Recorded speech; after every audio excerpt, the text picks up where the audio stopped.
Welcome to the Pan Am Podcast, brought to you by the Pan Am Museum in Garden City, New York. This podcast and our museum are dedicated to celebrating the legacy of the world's most iconic airline, Pan American World Airways. My name is Tom Betty, and I'm the host of this program. Thank you for joining us. The Pan Am Museum Foundation is a nonprofit organization. Our mission statement is to educate, celebrate, and inspire present and future generations by preserving historical and diverse personal stories of Pan American World Airways. Please visit our website for more information at thepanammuseum.org. Again, our website is thepanammuseum.org. You can also find us on Facebook, Instagram, and Twitter. If you are using Apple Podcasts, please consider leaving a review. It will help others discover this program. If you're not familiar with Pan Am, welcome. We are honored to have you here, and for you to learn about what we're all about. If you already know of Pan Am, worked for or flown on the airline, or just love our history, it's good to be with you again. So with that, let's get this episode in the air, so to speak. Welcome aboard your Pan American Jet Clipper.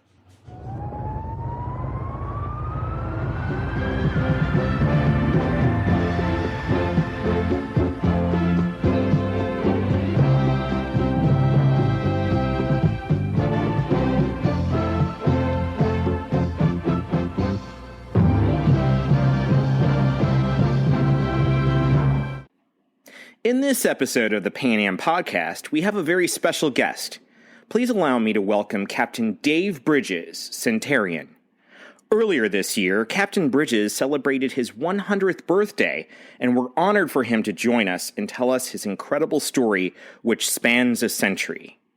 And he just might be one of the oldest people ever to be on a podcast. A 37-year veteran of Pan Am, Captain Bridges joined the company in 1943 and retired in 1981. He began as a relief co-pilot on the Boeing 314 during World War II, and after the war, he flew on a variety of land-based aircraft, including the Douglas DC-3, DC-4, DC-7C, the Boeing 377 Stratocruiser, the Boeing 707, and lastly, the Boeing 747. He currently lives outside of San Francisco, California. Captain Bridges enjoys spending time with his children, grandchildren, and great-grandchildren. It is a great honor to welcome you to the Pan Am Podcast, sir. It's great to be on the podcast. Very, very impressive. Good feeling to have people like to keep the name of Pan Am going. So tell us about how you became interested in aviation. My interest in planes started when I was, 4 or 5 years old. I used to make small airplanes out of clothespins and pretend to fly them all around. I had a whole squadron, and I was always addicted to anything aviation. Why, I don't know. My father was a policeman. My mother had trained as a nurse. There was no indication from them that they would push me onto aviation. I spent most of my life in Alameda, born in San Francisco. Pan Am used to fly right over my house on its approach with the China Clipper, the M130, when they were based in Alameda. And I used to swim right alongside the parking area, or they parked the M130. Thought that was quite an airplane. There was a place where quite a few people swam, which was a slough or tributary right next to the Pan Am tarmac. It was easy to go over there and look at the airplanes, but nobody ever did. In those days, people respected other properties. For our listeners, as historic background, Captain Bridges mentioned the China Clipper, a Martin M130 aircraft, which was designed and built specifically for Pan American in 1935. Considered one of the most advanced aircraft of its time, it provided the long-range over-water capability required to cover the vast expanse of the Pacific Ocean. As a 14-year-old boy, Dave Bridges and countless other Americans listened to the radio broadcast as the historic flight departed San Francisco for the Philippines, with thousands more attending the departure ceremony. To put this into a contemporary context, the flight of the inaugural China Clipper across the Pacific Ocean is akin to the recent private sector flights into space pioneered by Elon Musk, Sir Richard Branson, and Jeff Bezos. The first flight of the China Clipper captured the world's attention. Crossing the Pacific Ocean was a world event that connected its many cultures and made the world a little smaller. Let's listen to a newscast from November 29, 1935, as the China Clipper arrives in Manila.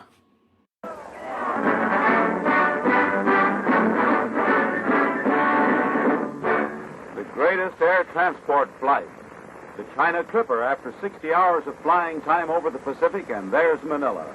She's crammed with airmail. Letters that have flown the giant of oceans are treasure for stamp collectors. But what about this film? It flew the return flight 8,000 miles, then 3,000 miles across this continent. As the China Clipper lands, President Quezon is the new chief of the new Philippine Republic. The film of his inauguration was shipped by boat 2 weeks before this one was made. The inauguration picture is still on the ocean, while this later one is on the screen. A revolution in transportation. It's welcomed as the first great event for the independent Philippines. President Quezon sees a new tie with the United States as older ties are severed. And Captain Edwin Musick delivers a letter to the President. Mr. President, we are particularly honored to present to you this airmail letter. It is from our President, the Honorable Franklin D. Roosevelt. Captain Musick, I am highly honored to receive this letter from the President. I want to congratulate you, Captain Musick, a new gentleman, for your successful flight. New nation, new sky exploit. Captain Bridges, so how did you begin your aviation career? You were hired by Pan Am in 1943. Tell us about how you got started with the airline. I graduated from high school in '39, went to San Francisco Junior College, enrolled in some courses there, and about a week after I found out that the government was sponsoring a civilian pilot training program in many colleges around the country. They seemed to know that we were going to need pilots very soon, so they gave the colleges contracts. There were 3 in the Bay Area: San Francisco Junior College, Cal, Berkeley, and I think San Jose State. Anyway, the attendance in the ground school was free. Get yourself to the airport, and all the flying was free. So I couldn't pass that up, and I enrolled and made the flight group, which was only 20 people out of about 40. The flying was done at an airport called Mills Field in South San Francisco, which later became San Francisco Municipal. There was one operator that had 3 instructors and 3 airplanes, and he took 15 of the 20. One lady that owned one company, and only herself was the instructor, and I was assigned to her. The flight instruction was primary, learn to fly, regular maneuvers, nothing fancy. Took a test at the final from an FAA inspector and got my private pilot license. Then after that, the government offered a secondary course, which was all aerobatics.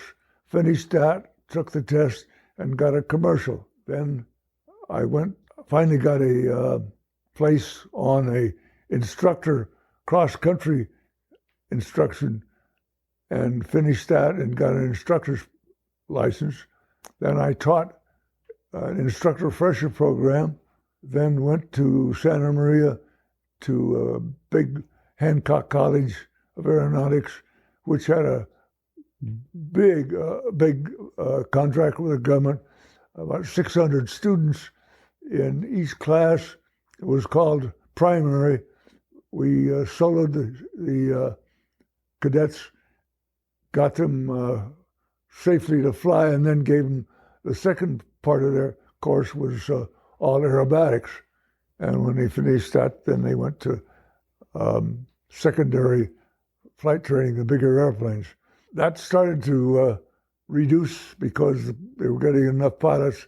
And one night I was going out the guard gate, and one of the instructors said, "Hey, Bridge, you said you wanted to fly an airline." And I said, "Yeah, I was thinking about it." They said, "Well, there's a guy in the chief's office from Pan Am looking for pilots." So I immediately went back in and opened the door, and the guy, Pan Am guy, said, "How much college you got?" And I said, 1.5 years. He said, "Sorry, we can't use you. We're looking for 4-year college men." I asked to stay around and listen, and he said, "It wouldn't do you any good." And finally I pestered him enough. He said, "Oh, all right." And he had 2 guys that had 4 years of college and 1 person that had 3 years. So he gave them a talk and gave them application cards. And I asked for one. He says, "You don't have enough college. You can't have one."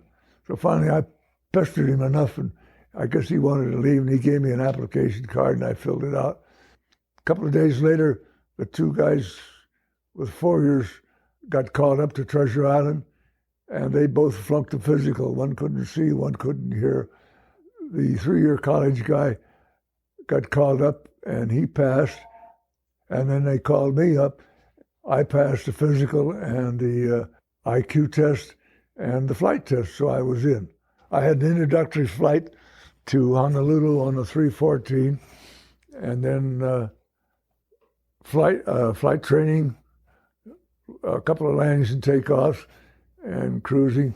They made me a relief co-pilot, so I flew the 314 for 2 years, and I made the last flight of the 314 out of San Francisco to Honolulu, and dead-headed back on a DC-4 cargo, then went to flight training for the DC-4, and flew many planes. 17 years later, my seniority was enough that I could make captain on 707. I flew that for 15 years, and then went to 747, flew that for 3 more years, and my total flying with Pan Am was 37 years. 37 years of flying, beginning with a flying boat and retiring as a captain of a 747 jumbo jet. What an incredible legacy and career.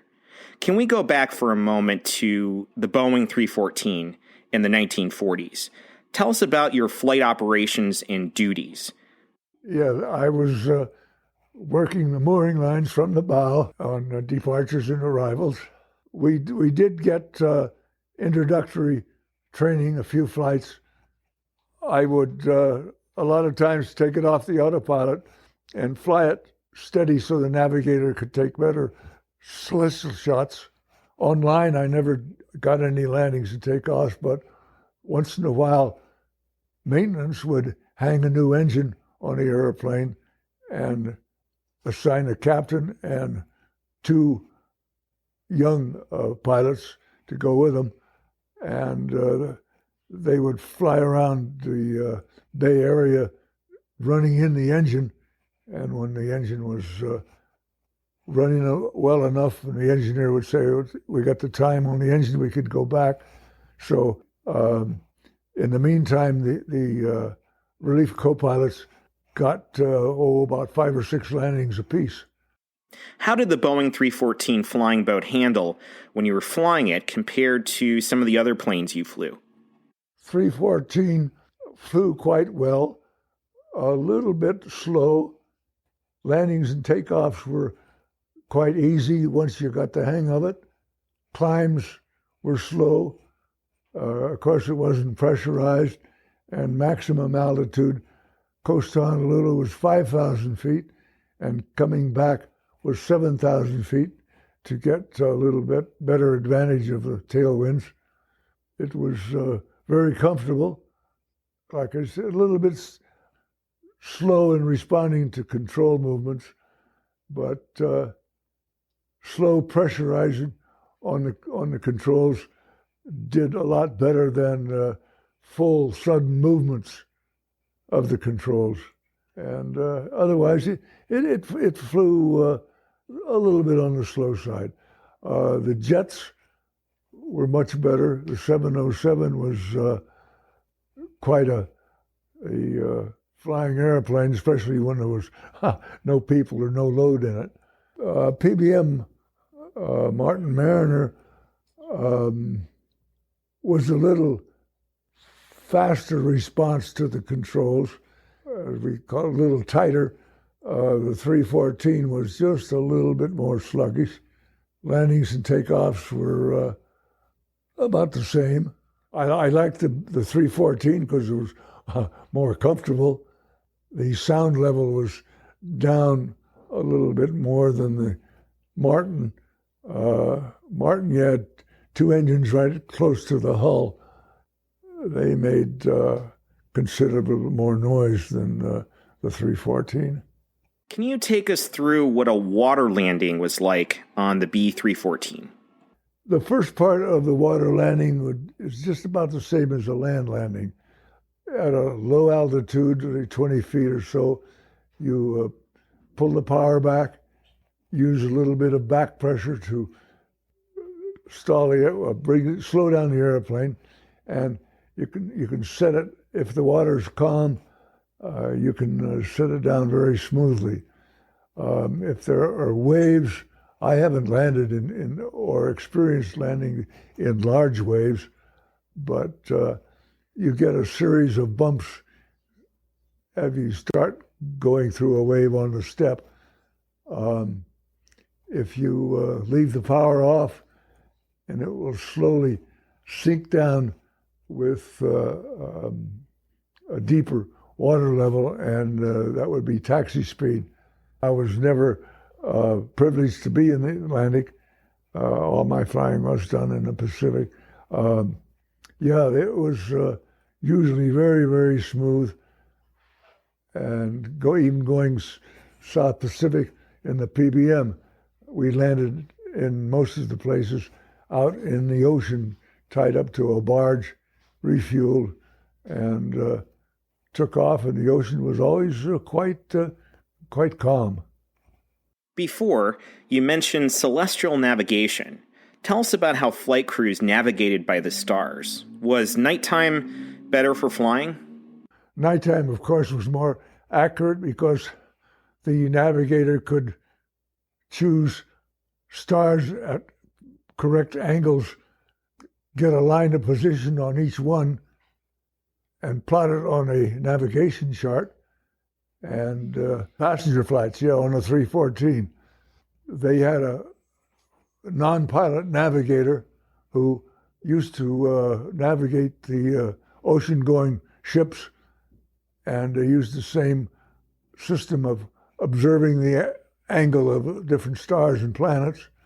At nighttime, of course, like I say, it was more accurate. You had more choice of stars. In the daylight, all you had was the sun, sometimes the moon, and sometimes Venus if it showed, and that usually didn't give you enough accurate lines for position.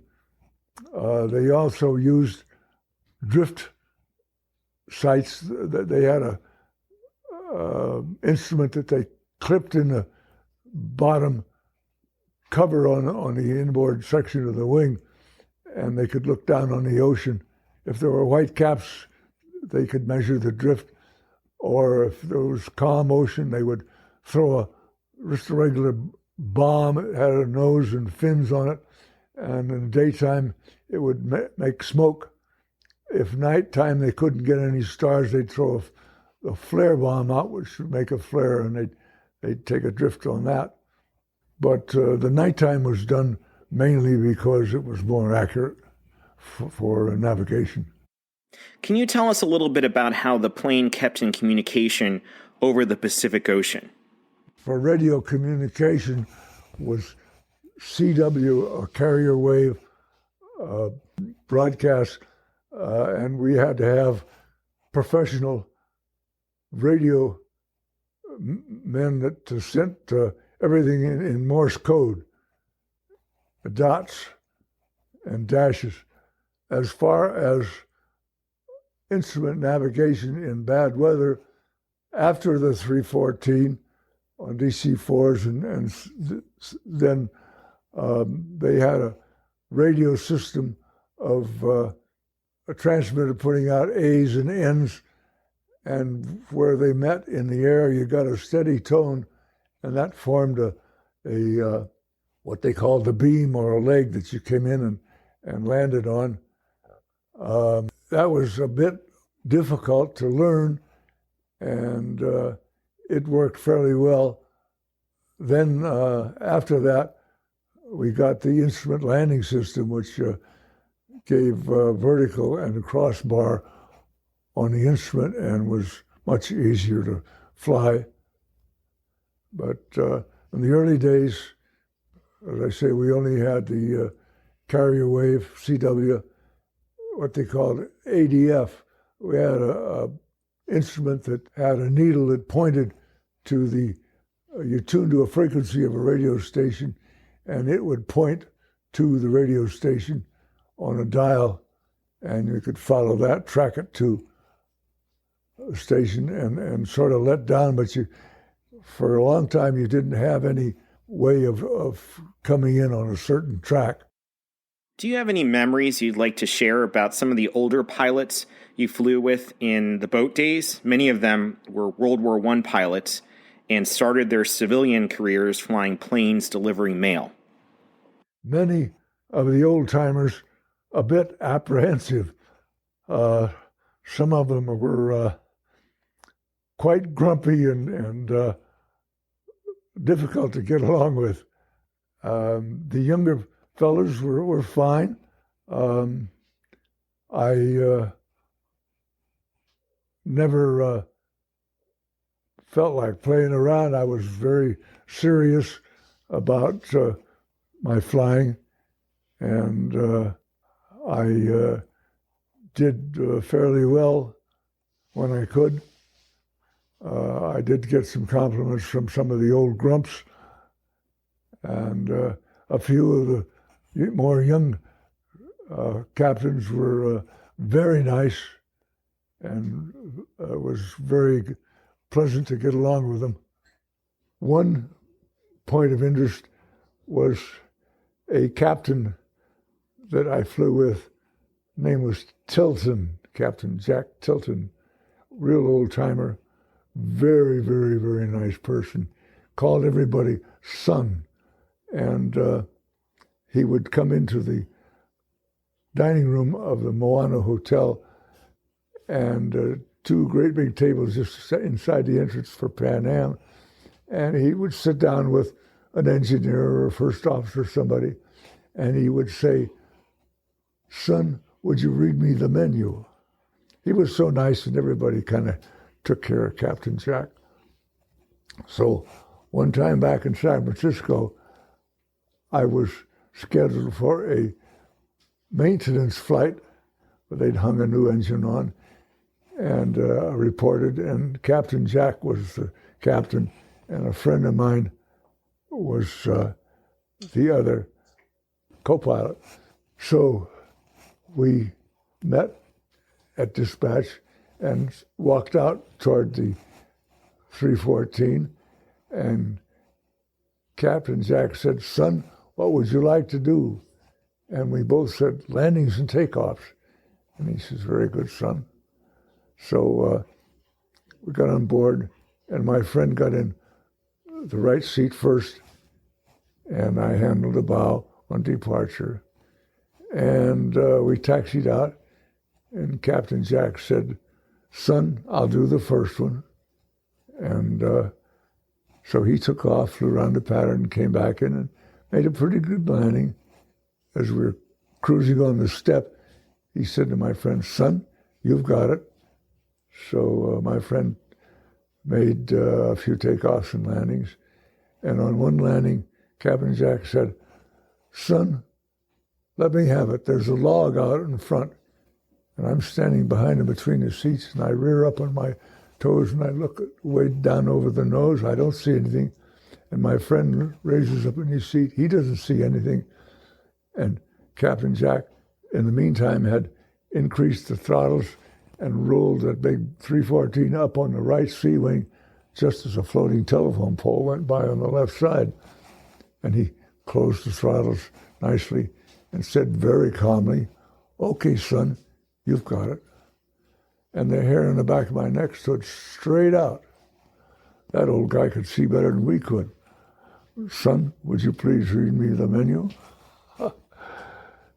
For some of our newer listeners who aren't familiar with Pan Am history, during World War II, the airline was an important part of the war effort, from training pilots to delivering supplies, airport management, transportation of key VIPs, secret missions, and so on.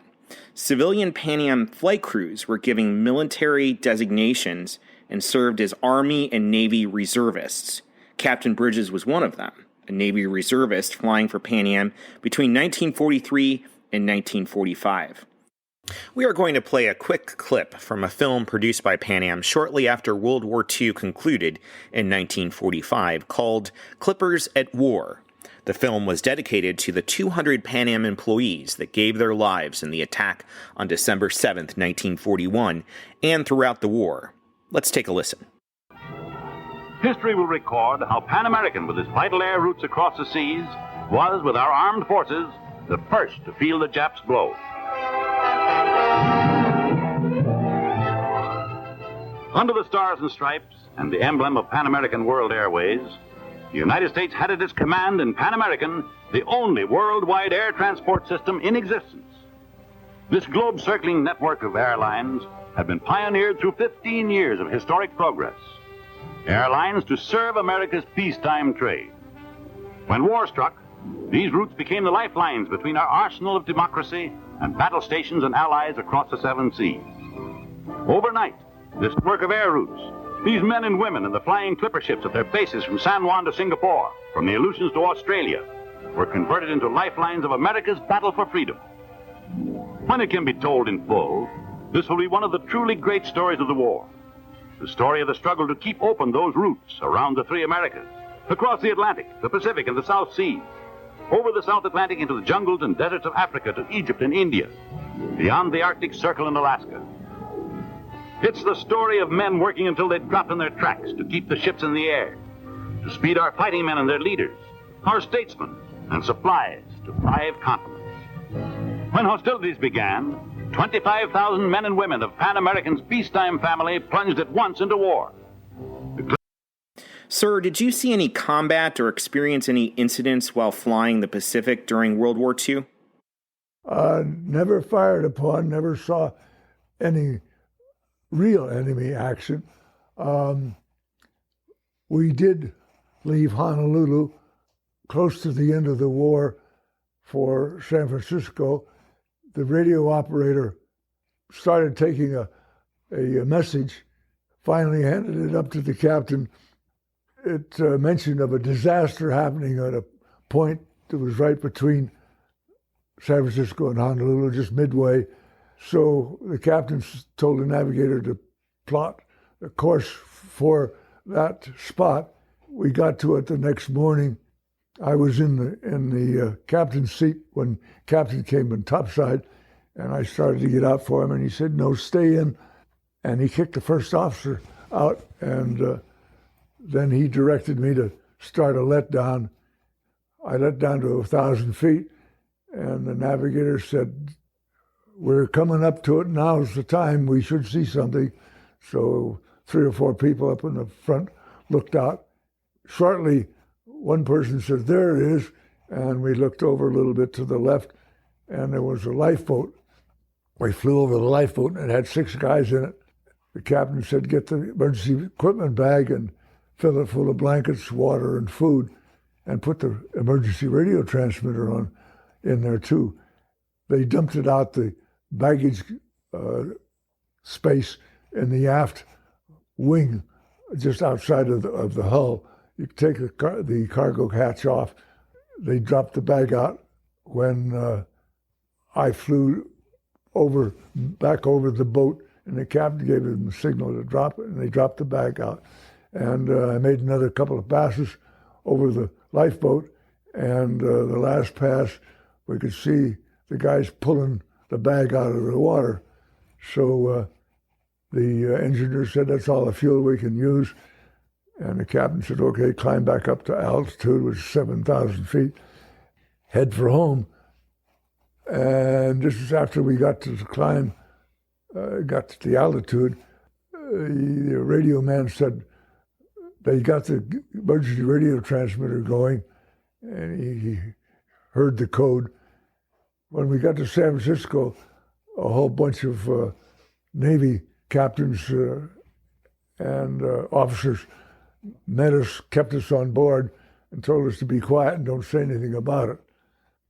Much later, after the war, articles came out where it all happened, where a Japanese submarine came up and torpedoed a freighter that was carrying cargo and gasoline.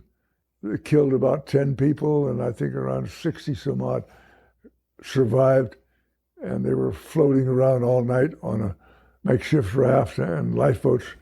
And a Japanese submarine had surfaced, and they could hear the guys talking on the top of the sub. And one of them had a machine gun, and he sprayed some bullets out in the darkness. Didn't hit anybody. And then they submerged and left. So that was one little thriller that we had. One night, on a windy night departing San Francisco, we banged into a buoy, broke a hole in the bottom of the Boeing. I found a hole and reported it to the captain, and we went back and had it fixed. Took us about 4 hours waiting time, and made the whole trip almost 22 hours to Honolulu. And then one other night, same type of departure, the wind was blowing very, very hard. We left the dock, and the wind blew us around, weather vaned us, and the captain didn't get the engine up, number 4 engine up in time.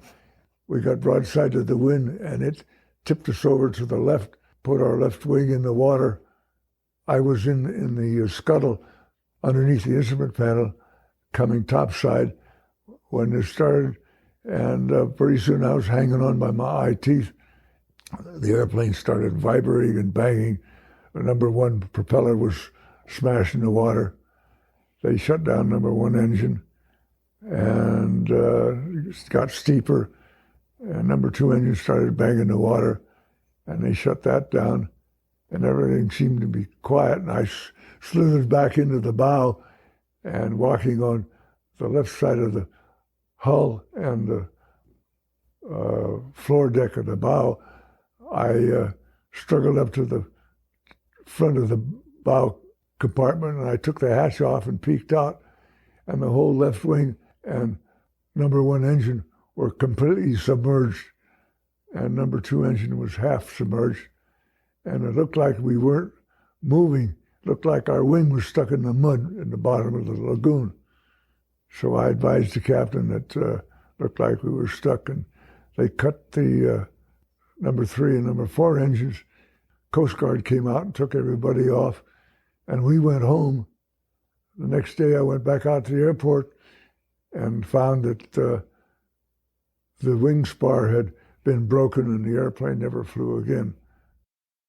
We're going to take a quick break with a Pan Am commercial from 1969.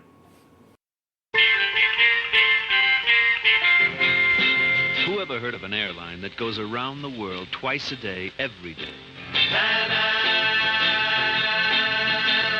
makes the going great. Who ever heard of an airline with 87 first-class entrees? Pan Am makes the going great. Who ever heard of an airline with stewardesses from over 50 different countries? Pan Am makes the going great. Who ever heard of an airline with a waiting list for the moon? Pan Am makes the going great. The airline is the world's most experienced airline. The airline that's going places like you've never gone before.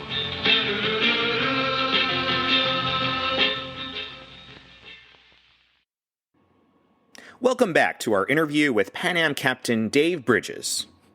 Can you describe the interior passenger compartments of the Boeing 314? How was the food? Was it a comfortable ride for passengers? What was it like? It was all upholstered inside. You saw no direct framing or hull sides. It had johns on the lower deck, and it had the ovens and the all the dining stuff built in on the sides. It had a stairway that was very close quartered. You went up very narrow steps, which turned with each step. You faced outboard when you started the first step on the lower deck, and as you stepped up, you kept turning to the right, and you got up topside and you were facing inboard. That was a little bit different. But other than that, it was all upholstered. The back wall of the flight deck was the main wing spar, and it was all covered up. The crew lounge was below decks in the forward compartment, which was just behind the bow compartment. Only way into the bow compartment was through underneath the instrument panel and down through a porthole. So the rest area itself was the first section behind the bow, and it was very comfortable. We'd have to go down the stairs and get to it. We didn't have to mix with the passengers. We ate up on the flight deck, and we ate in the crew compartment, which was a forward compartment just behind the bow. We ate on trays. Even the passengers were a lot of Navy personnel. They ate very well. Everything was prepared on board by the chef and served on, even the Navy, it was served white linen and silverware and china dishes. The turbulence was not too bad at 5,000 and 7,000 feet, as long as everybody stayed away from the clouds. Most of the turbulence was caused by the big clouds, and sometimes there were storm fronts that we would have to go around. Sometimes you couldn't get away from, you'd have to come through a little bit. But in general, the turbulence was very, very light. What happened to that plane you left behind in Hawaii and the other B-314 flying boats after the war? The one we broke the spar on was towed over finally to Alameda Naval Air Station. And the last one that I flew over to Honolulu came back and was parked for a little while, a week or so, and the Navy took that over to Alameda. And both of them stood over there for quite a long time. The company used to send 2 engineers over once a week to run up all 8 engines and keep them in good condition, because the good one was for sale. But eventually, I think they scrapped the one with the broken spar and sold the good one to somebody who eventually scrapped it. But that was quite a while sitting at Alameda. You've flown all kinds of aircraft in your life, from flying boats to jets. Do you have a personal favorite? Strange to say, my best choice was a DC-3. I liked that airplane very much. When I was younger and worked at the San Francisco Bay Aerodrome, which was an airport in Alameda, there was a DC-2 owned by Standard Oil in the last hangar, and every once in a while they'd roll that thing out. And I thought, oh, that was a beautiful looking airplane, and I just kind of liked it. Liked to fly it. When I was assigned to DC-3 for ATR training. That's the same as the 2, only just a little fatter fuselage. It fit well. It brought memories back of the DC-2, and I just liked the way it flew. And like I said, I felt more part of it than I did any of the bigger airplanes. For our listeners, Captain Bridges is 6 foot 4 inches tall. Of all the aircraft you've flown in your career, there's one that you didn't fly. Tell us about the Lockheed Constellation, also known as the Connie. The Connie that I had a test flight in, with the seat all the way down, all the way back, and the rudder pedals all the way forward, I still couldn't get the yoke back over my knees. The pilot in charge suggested at flight training that I don't fly the Connie because of that. In 1949, Boeing built a new aircraft for Pan Am, the Boeing 377 Stratocruiser. The design was based on the military B-29 Super Fortress, had 2 passenger decks, with a lower cocktail lounge, and could carry more than 100 passengers. Let's take a quick listen to a clip from a 1950 Pan Am promotional film. After 5 million hours of design, development, and testing, Boeing was ready to put the new Clipper into production. Before long, her handsome figure-8 cross-section began to dominate the assembly plant in Seattle, as she was soon to dominate the skies.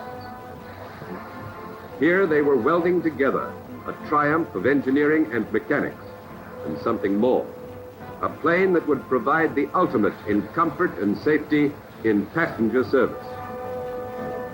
That combination stemmed from close, painstaking cooperation between the manufacturer and the airline, Boeing and Pan American. Their collaboration would continue in the future, but the biggest part of their work together on the new plane was coming to an end. Now the double-decker was ready to carry passengers for Pan American World Airways, the first to order and the first to fly this great luxury liner of the air.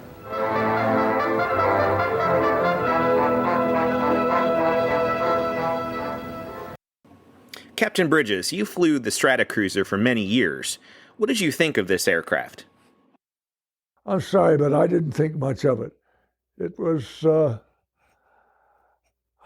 made out of 2 B-29s, and of course it wasn't Boeing's fault, but the engines they used were, I call them atrocious. They took 4 7-cylinder engines and stacked them one behind the other, and made a crankcase to hold them all. So it made 28 cylinders and 56 spark plugs, and many of the cylinders in the back rows didn't get good cooling, and we had all sorts of valve trouble, and had to shut down engines quite often. And then, of course, the propellers that they decided to use, because they were more efficient and bigger blades and absorb more of the horsepower, they didn't work out well at all and caused a few disasters. I thought the interior was done well. That lounge that they had below decks, just ahead of the rear baggage compartment, that was a nice idea and very comfortable. The sound level in the Stratocruiser was low, quite comfortable, and passenger convenience seemed to be pretty good. I think everybody thought well of it. And just generally, I really didn't care for the Stratocruiser. The next plane you flew was the DC-7, correct? Yeah, DC-7C from the Stratocruiser. I liked the 7C. It was like just a big version of the DC-4. And it was a very good airplane. So what did you think of jets, specifically the Boeing 747? Going from flying boats, how can you describe that transition? Holy smokes, that's a big job. Yeah, it also brought longer flights and more people on board. It was an amazing airplane because of how it did everything so well and efficient, and hardly any trouble with it at all. It was quite a pleasure. I liked them very much. I thought that was pretty darn good way of fly. They were fast, they went high, and it was a good feeling airplane, easy to fly, and I liked them very much. Looking back, did you like flying boats or land planes better? I liked the land planes better. It was less involved with maneuvering, slow speed. Boats are very cumbersome, taxiing, and the land planes were much easier. And of course, I knew a little bit about maintenance and understood saltwater corrosion, which we didn't have much trouble on the land planes. Your 37-year career with Pan Am was mainly in the Pacific. Did you have any favorite destinations? Fiji, Tokyo, Hong Kong, Sydney, Auckland. I was a lot more comfortable in those places than some of the others. You also flew missions to Vietnam. Do you have any stories from that time that you'd like to share with us? One night in Da Nang, came in and left our cargo load. I taxied out to turn onto the runway. There were tracers, big, heavy artillery going back and forth in the area at the far end on the climb out area that we would have to go through. And I mentioned to the first officer, I said, "Hey, look at that." Boy, he looked and he says, "Holy mackerel." And we watched the tracers for a little bit. I said, well, let's ask for takeoff and see what happens. The first officer called for takeoff. And the instant that the tower cleared us for takeoff, the tracers stopped. And so we took off, and there was always a word of try to climb out as quick as you can. Don't fly over the takeoff path at low altitude. So I took off and did a real steep climb and leveled out, going back the other way, and looked back, and the tracers were still going again. So that was a little bit spooky. But other than that, no, I don't remember ever getting shot. There was a statement going around for a while that airplanes that only flew in and out of New York had more bullet holes in them than the ones out of Vietnam. I used to fly into Cameron Bay all the time, and on the 707. So one day I flew in, landed up, taxied up to cargo, and the cargo dispatcher came out, and we talked over the papers and the load. And the dispatcher says, "Oh, by the way, your son's in dispatch. You want to see him?" My oldest son was stationed over in Nam for over a year.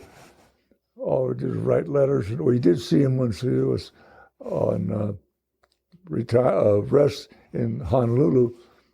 But I used to fly over all the time and look down and wonder where he was, what he was doing. And the dispatcher says, "Your son's in the office. Do you want to see him?"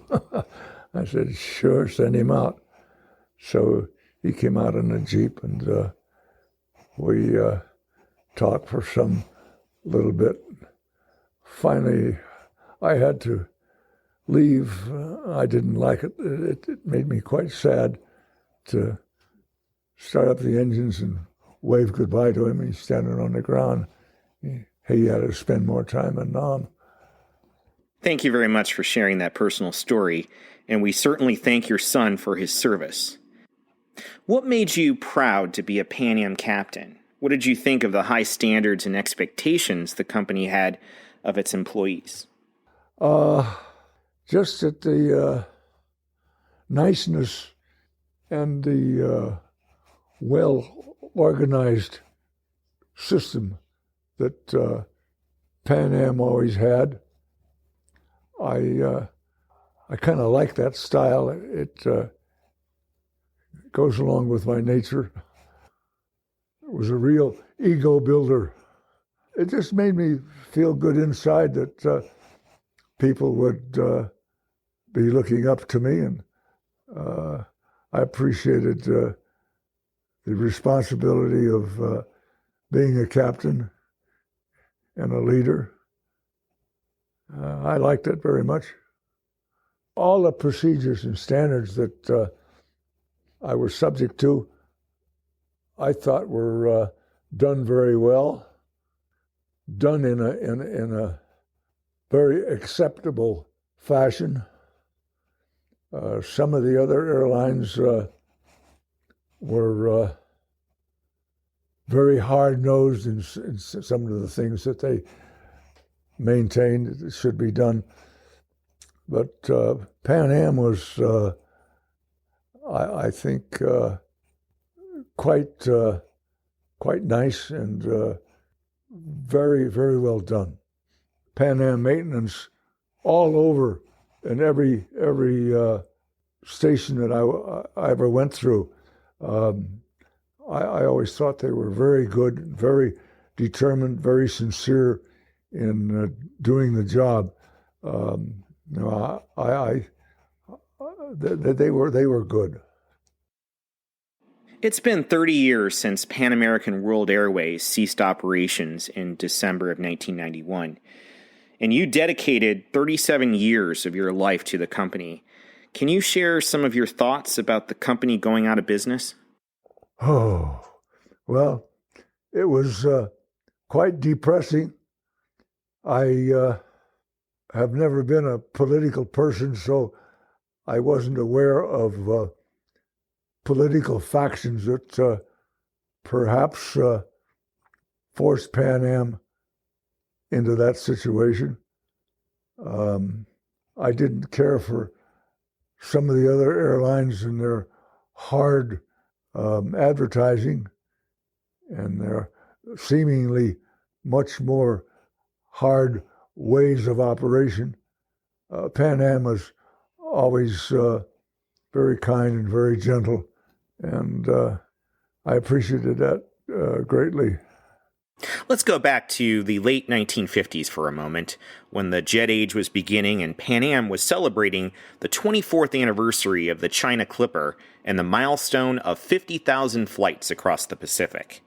Here's a news clip from 1959. 24 years and 50,000 flights ago, the China Clipper left San Francisco, headed westward on the first scheduled flight across any major ocean. The classic flying boat was luxurious for its day, not bad even by current standards.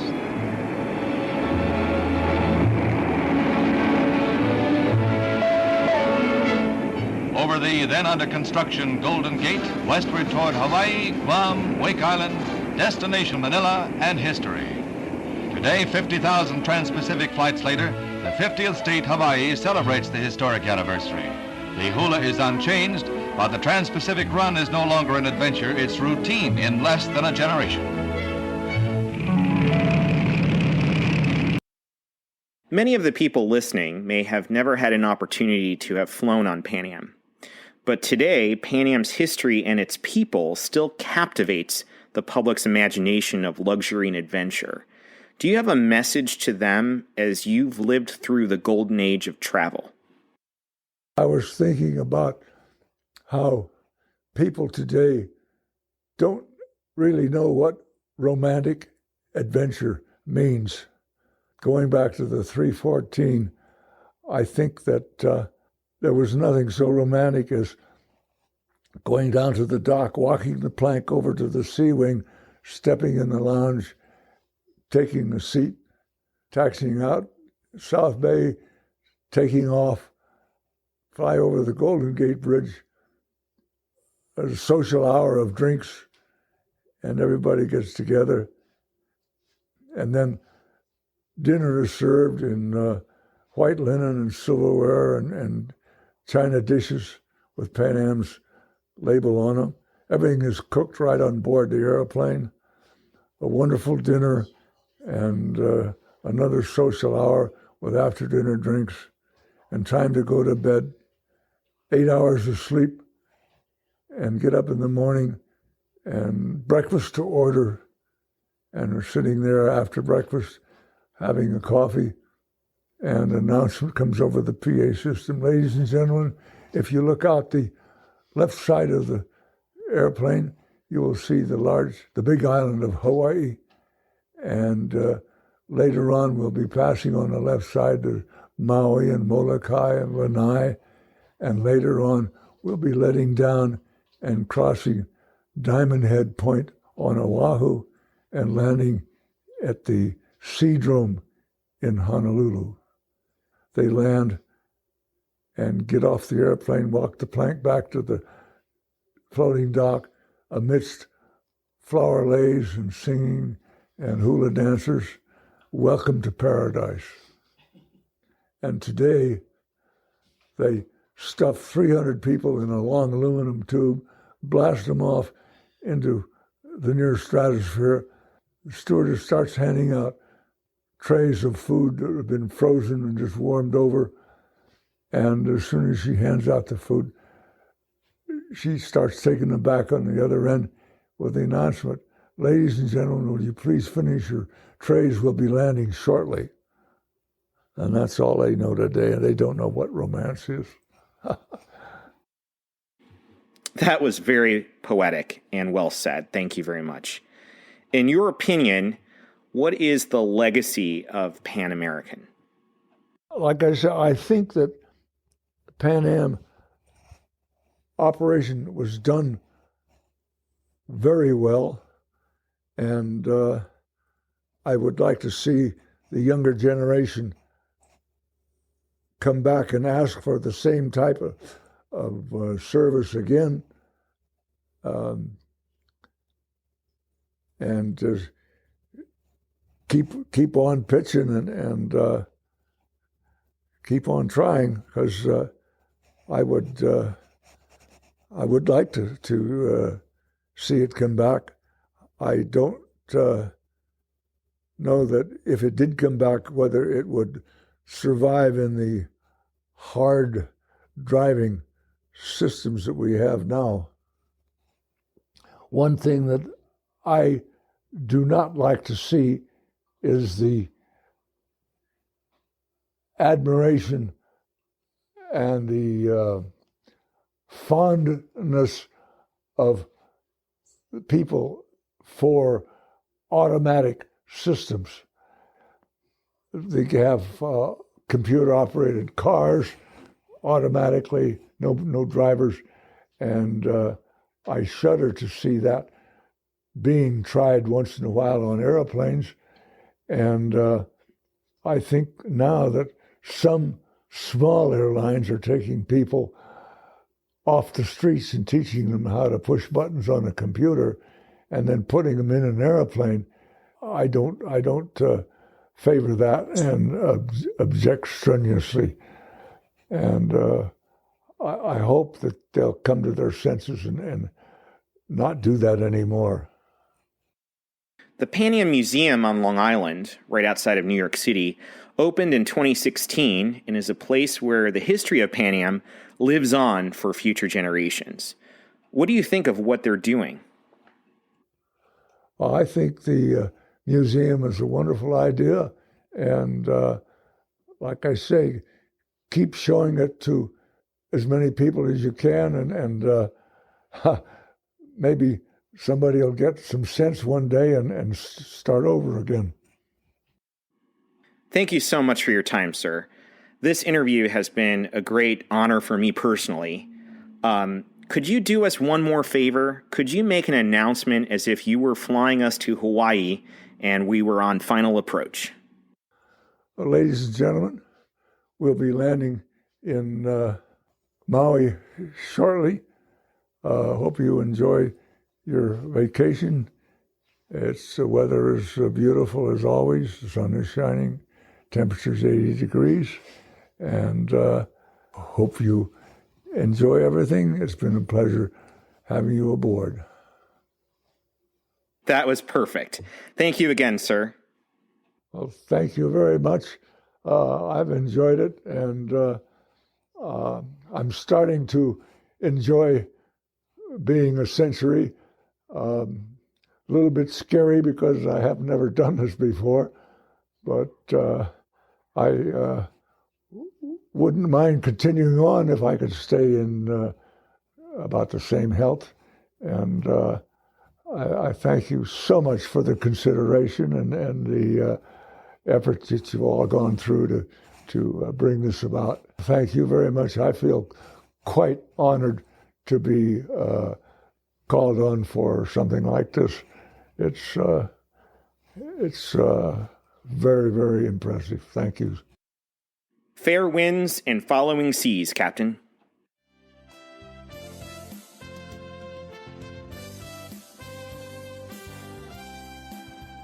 Pan Am was a pioneer in air travel and still stands as one of the most iconic and innovative airlines in aviation history. That legacy lives on at the Pan Am Museum in Garden City, New York, where you can explore the rich history of the aircrafts and individuals at the heart of the company known as the world's most experienced airline. For more information about the Pan Am Museum, check out our website at www.thepanammuseum.org. You can also find us on Facebook, Twitter, and Instagram. As was once a tagline in one of our commercials, we would greatly appreciate your support to help the Pan Am Museum continue making the going great. You can also support the museum by shopping on our online store for all things Pan Am, accessories, apparel, jewelry, books, models, and posters. We want to hear from you. If you have a question for us or want to share your story, our email address is podcast@thepanammuseum.org. And with that, we're going to close out this episode with a Pan Am song from the 1969 For Once in a Lifetime ad campaign. As flight crews once said to passengers departing for their destinations around the world, "Thank you for flying, Pan Am."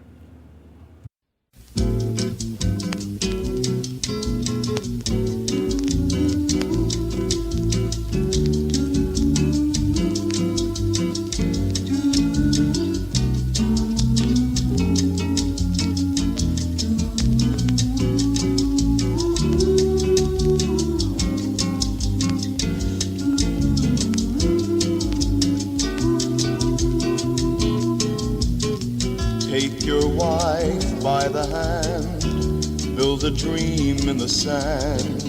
Let the wind breathe a sigh, write your name in the sky. Get away right away, like today, for once in a lifetime. Get into this world.